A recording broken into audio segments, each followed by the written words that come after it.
Article दी का 4 functions मैं पढ़ाने जा रहा हूँ। So listen to me carefully which is very important. Article the is use to show ordinal number. अगर सेंटेंस में अगर आपका ऑर्डिनल नंबर दिखाई दे तो ठीक ऑर्डिनल नंबर के पहले आप दी का इस्तेमाल करें। याद रखिएगा, दी प्लस ऑर्डिनल नंबर, याद रखिएगा। यदि आपको first, second, third, fourth, fifth these are called ordinal number.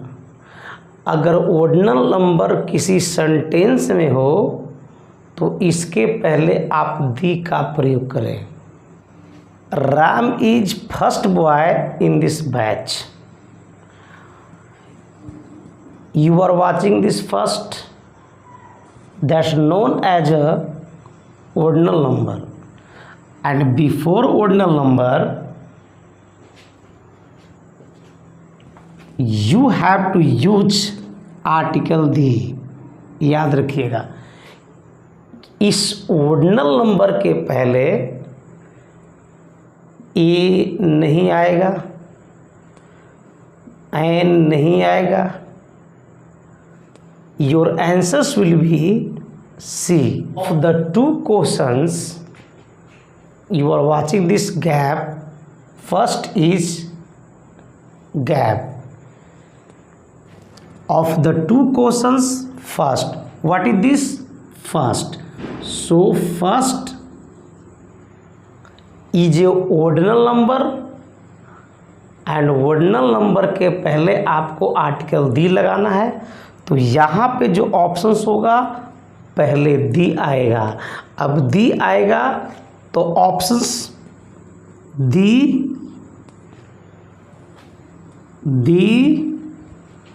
A not and an not, the और दी। याद रखिएगा, ईच के बाद आपको जो सेट करना है तो याद रखिएगा, of the two questions first के पहले दी आएगा क्योंकि ये आपका ऑर्डिनल नंबर है, और ऑफ द 2 के अनुसार दी प्लस A2 का इस्तेमाल होता है। तो दी इज फिट इजियर सिर्फ A2 है तो ये अपने आप से बाहर हो गया। Your answers will be B will be the right answers. Article the is use to show superlative degree. अगर सेंटेंस में सुपरलेटिव डिग्री हो तो उसके पहले आप आर्टिकल द का इस्तेमाल करें। याद रखिएगा, superlative degree that means the plus A3। A3 that means this is the third form of your adjective. I mean good, better, best. Best is the third, better is the 2 and good is a 1. Because tallest, this is your A3, I mean that is your superlative degree. और इस superlative degree के पहले आपने sir ए लगाया जो कि ये अपने आप में गलत है। So you are the tallest boy, this is your right sentence. Okay, so superlative degree के पहले आपको दी लगा देना है। ही इज काइंडेस्ट बॉय, ये आपका रहा गैप प्लेस। इस गैप में आपको ये फिट करना है। याद रखिएगा, ये काइंडेस्ट है। काइंडेस्ट का मतलब हुआ superlative degree, I mean A3, इस सुपरलेटिव डिग्री के पहले आपको आर्टिकल दी लगाना है। Your answers will be C will be the right. Okay, my brother is shortest, this is your superlative degree, and before the superlative degree you have to use article the, so answers will be C. 6 rules. If the sentence has the plus A2,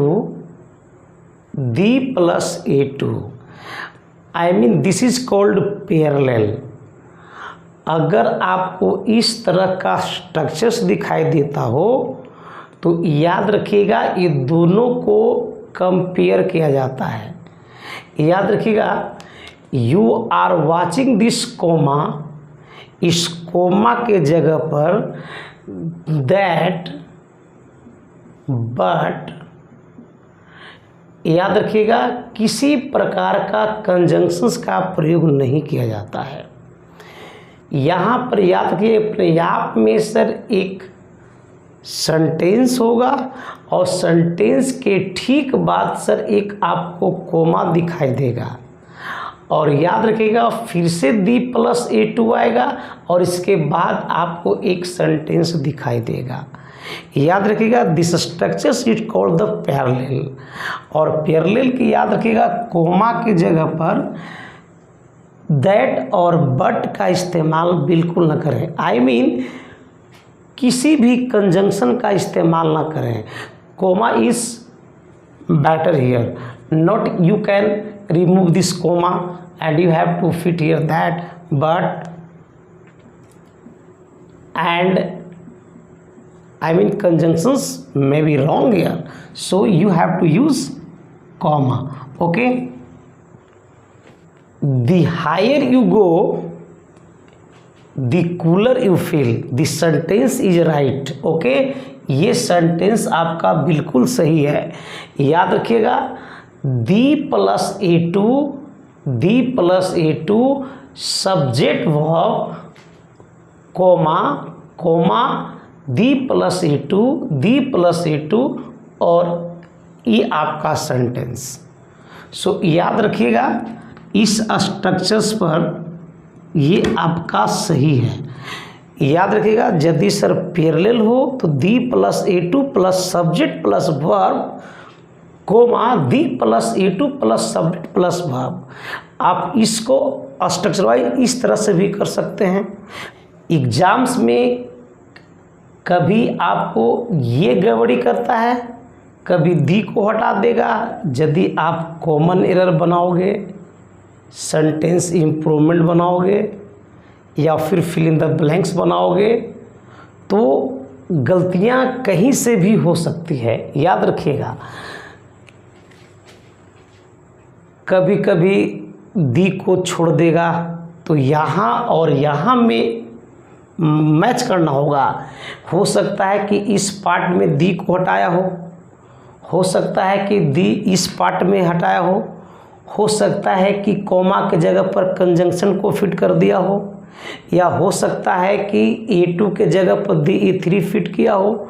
तो याद रखिएगा the total sentence को आपको parallel करना होगा, यानी कि जितना आपका यहाँ से यहाँ तक होगा उतना ही आपको यहाँ से यहाँ तक होना चाहिए। याद रखना इस स्ट्रक्चर्स को यहाँ पर सब्जेक्ट प्लस वर्ब भी लिख सकते हैं कि the plus A2 plus subject plus verb. Okay, the plus A2 plus subject plus verb you can write, आप लिख सकते हैं। Okay, the higher you go the cooler you feel, ये आपका सेंटेंस राइट है। ये गैप प्लेस है, यहाँ पर मोर दिया हुआ है। याद रखना ये आपका A2 दिया हुआ है और इसके बाद ये आपका सब्जेक्ट है, ये आपका वर्ब है। याद रखिएगा ये आपका कोमा लगाया हुआ है, कोमा के बाद फिर से सर आपका एक गैप है और यहाँ पर ये A2 है और इसके बाद सर ये सब्जेक्ट है और ये आपका वर्ब है। A2 के पहले दी को हटाया गया है और यहाँ पर A2 के पहले दी को हटाया गया है।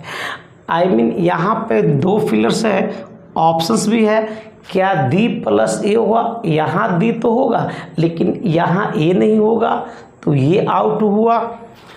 ए शुरू में पॉसिबल नहीं है, याद रखना दी होगा लेकिन मोर के पहले भी दी आना चाहिए, तो ये भी आउट हुआ।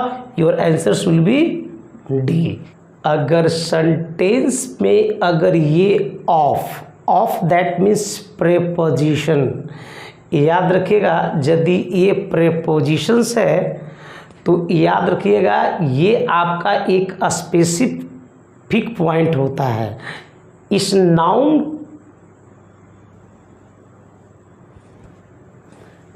इसके पहले ये नाउन है और नाउन की जो कैटेगरी होती है, हो सकता है कि यहाँ पर ये एशियन हो, एशियन का मतलब होता है सिंगुलर काउंटेबल नाउन, और या हो सकता है कि पीशियन हो, पीशियन का मतलब होता है प्लूरल काउंटेबल नाउन, और हो सकता है कि यहाँ पर आपका यूसियन हो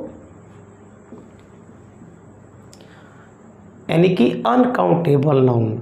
याद रखिएगा इस नाउन की मैं गारंटी नहीं लेता हूँ कि इस नाउन के पहले यहाँ दी आएगा या नहीं आएगा, आ भी सकता है और नहीं भी आ सकता है, बट याद रखिएगा ऑफ के पहले वाले अगर नाउन है वो चाहे आपका एशियन हो यानी कि सिंगुलर काउंटेबल नाउन हो, या फिर प्लूरल काउंटेबल नाउन हो, या आपका अनकाउंटेबल नाउन हो, इसके पहले आपको दी लगाना ही होगा।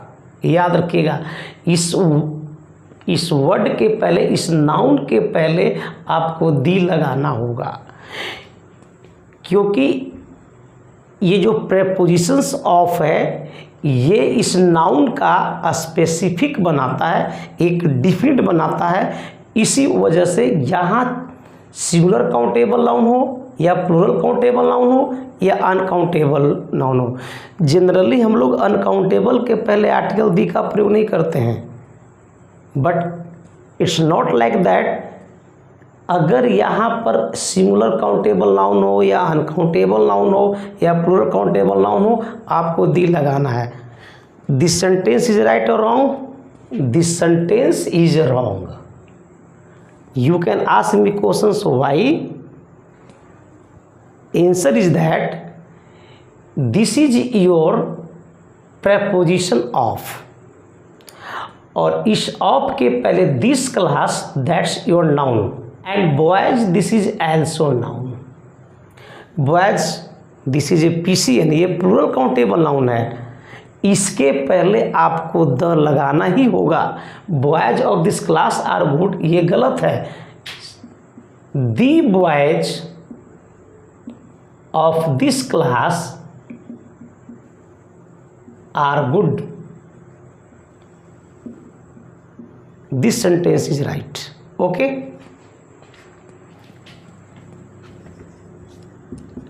Water of the well is clean.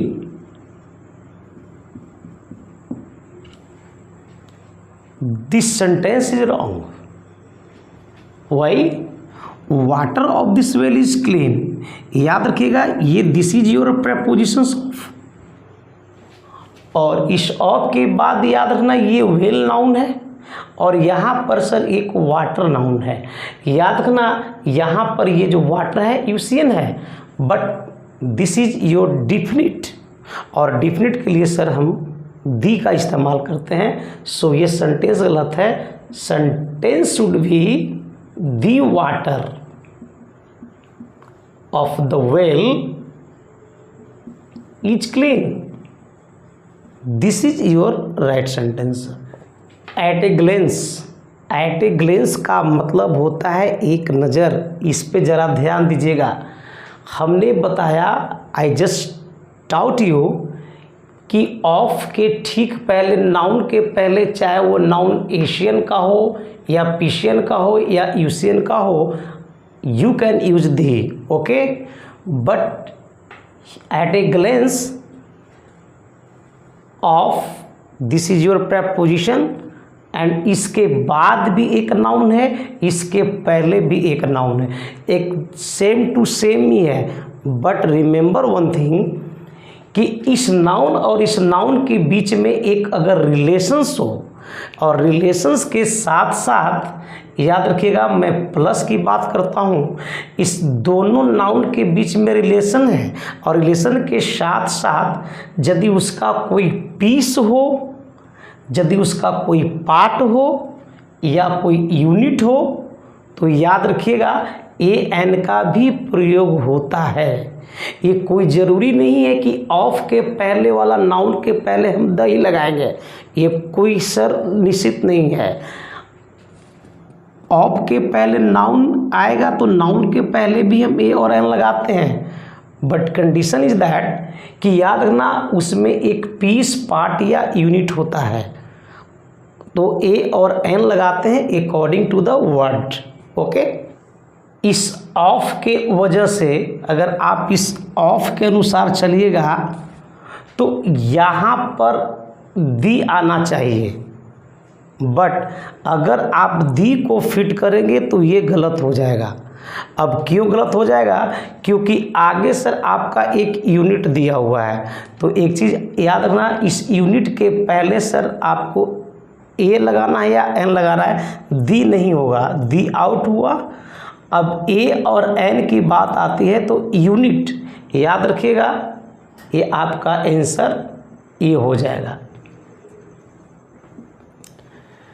I want cake, याद रखिएगा इस केक के पहले आर्टिकल का इस्तेमाल नहीं होगा, तो इसका आंसर होगा डी। और I want piece of cake, अब यहाँ पे देखिए ऑफ है और इसी ऑफ के पहले एक पीस लगा हुआ है, तो याद रखना यहाँ पर दी नहीं आएगा, नो आर्टिकल नहीं, और एन पीस नहीं होगा, ए पीस होगा। आपका आंसर क्या हो जाएगा? ए हो जाएगा।